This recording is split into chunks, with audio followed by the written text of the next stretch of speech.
Good morning. My name is Clinton Dishman, and I'm here today to talk to you guys about OCD. And the purpose of this is to help educate people who suffer with OCD how to utilize it and to live normal lives, and as well as to help people who have dealings with individuals who suffer from OCD.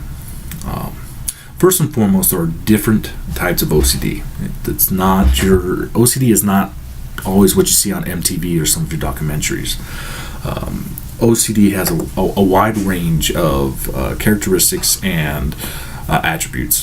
For instance, I'm what's referred to as a pure O OCD, meaning that a lot of my obsessive compulsive behavior is not necessarily observable in all respects, but I do have attributes that are very, very, obvious.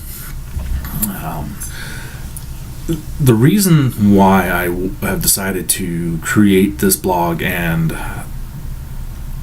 pursuing educating people on OCD is because, number one, there's not a lot known about OCD in general, what causes it. There's a lot of theories. There's still a lot unknown about OCD. But I want people to be able to realize that if you suffer from it, you can live a normal life. And number two, for those who deal with someone who has it, help them understand and not just push that person aside because they're different. In today's world, a lot of people, a lot of things are changing. A lot of awareness is being brought to a lot of different things. But I don't believe that OCD is one of them because it's rare. Not a lot of people suffer from it. And when people automatically think of OCD, they think of the MTV versions of the people who count, wash their hands, and everything else, which, in all honesty, are some attributes that I have. But I don't think people realize the impact of this disability, if you want to call it, has on the sufferer, and also on the people that care about the sufferer. Little background: I've had OCD probably, as long as I can remember. Some of the things that I manifest are, number one, I have a lack of emotion. I don't understand emotion. I don't understand getting, irate and dramatic and crying and all this stuff. They're not attributes that I display. They are attributes I tend to veer away from. I don't like them. And it can kind of give off the, impression that we're cold-hearted. I want to first put a little, explain something, is that just because we don't understand it or we don't display it doesn't mean that we don't realize that people have these emotions, or that we even have possibly these emotions ourselves. We just don't know how to analyze them and process them correctly, so therefore we, push them down. Another aspect of OCD is a high tendency to be antisocial and to be very introverted. And the purpose behind that is because social interactions stress us out. At least in my case, they do. We're not Mr. Witty and funny and being able to, talk smack or whatever else. That's not how our brain functions. Our brain is already very chaotic, so a lot of our time and effort goes into logic and rationale. And a lot of the actions that we take and display are those that we feel are going to be beneficial to whatever situation in which we choose to display those. That being said, I think it's very, very important for non-OCD sufferers to understand that people who suffer from it, they are very, very aware that they're different. They, because of our lack of ability to socialize, we observe and analyze people. So you may think that we're not picking up on certain, that we're different or that we're viewed different or anything else like that, but it's quite the opposite. We're very, very aware. And we're very, very... It frustrates us. There's not a day that goes by that anybody who suffers with a mental disability, whether it be bipolar or, borderline schizophrenia or OCD or whatever the case may be, that we wish that our minds were like everybody else's. It's frustrating. And especially with OCD, I mean, it's our minds are chaos. There's a lot of turmoil that's constantly going on. I mean, and we want to control it. We want it to go away, but it just doesn't. It gets worse. So with that, we have these tics, you might refer to them as. We have these ways of trying to cope with those issues that are manifested in our minds. But just because we may not function as, I guess you would say, normal people do, doesn't mean that we're not an asset to society, or that we are, incapable of living productive and prosperous lives. I can say without a doubt that, we tend to thrive in areas that require extreme focus and detail orientation. And that is because when our minds are focused on something, that is what we're in tune on it. We're going to analyze it to the nth degree. Now, for younger OCD people who haven't really learned how to cope and develop and utilize their OCD in a sense, it does pose a problem sometimes with tunnel vision, not being able to separate from specific tasks. But as you embrace OCD and you embrace and just accept it for what it is, it can actually be very beneficial. You can learn to multitask. You can learn to be extremely proficient at anything and everything you do. But what people got to understand that don't suffer with it is that there's a give and take. When we're, like, for instance, with me at work, when I'm at work, I'm focused on work. I'm focused on getting the task at hand done. The social aspect of it in the workplace is not something that I'm going to be good at ever. And it's not because I don't want to be, but my focus is going to the jobs that I have. And I can handle multiple, tasks at once. But in that, I'm not going to be able to focus on shooting the breeze with everybody. Nor do I necessarily want to. Again, there's that antisocial aspect of us that is primarily based on the reason that we can't, we don't understand people in the respect of, for instance, when people are mocking and making fun of other individuals, even though, I can look at it and go, oh wow, they're just having good fun. In my mind, it's a waste of time. Talking smack and all that doesn't prove anything to me. And I think it's hard for people, like, when they try to goof off with me when they're talking smack or anything else, I just kind of go, okay, whatever. It has no impact on me, because to me it's illogical.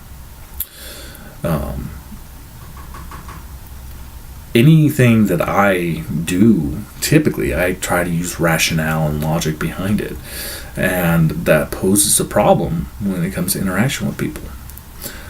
I can be in a meeting at work, and once the topics are done, my mind's okay. Let's go. Time to go back to work. Where people want to sit and joke and talk and yak, and I'm just like, my mind's automatically. I need to get back to work. I need to get my job done. People interpret that as, hey, he's rude. He doesn't want to be part of the team. No, that's not the case. That's not it at all. The purpose of the meeting is over. Therefore, in my mind, logically, there's no more reason for me to be sitting around. Now it's time to go and get tasks complete. When it comes to social interactions, being around a lot of people makes me very, very nervous. It causes a lot of anxiety because in my mind, people act very irrationally. Anybody who's dramatic, loud, or kind of an attention getter, to me, is someone I will run from because I don't like attention. I'm not an attention person. In my mind, logically, I believe that in the workplace or even in your day-to-day social interaction with people, it needs to be beneficial. It needs to have a purpose, a point. And being dramatic and being loud is kind of more of obnoxious than anything else in my book. But it doesn't mean that I view that person in any less light than anybody else. It's just I don't understand those attributes. And that's okay. What a lot of people need to understand is that people with OCD, we don't like or dislike people. That's not really something that goes through our head, especially more or less in the workplace. I can honestly say I just recently got let go from a job, and they tried to utilize a different route as to why they're letting me go, but due to a prior conversation, I knew it was because I didn't fit in. We don't ever dislike let me rephrase that. I don't have personal feelings or attachments to anybody in the workplace.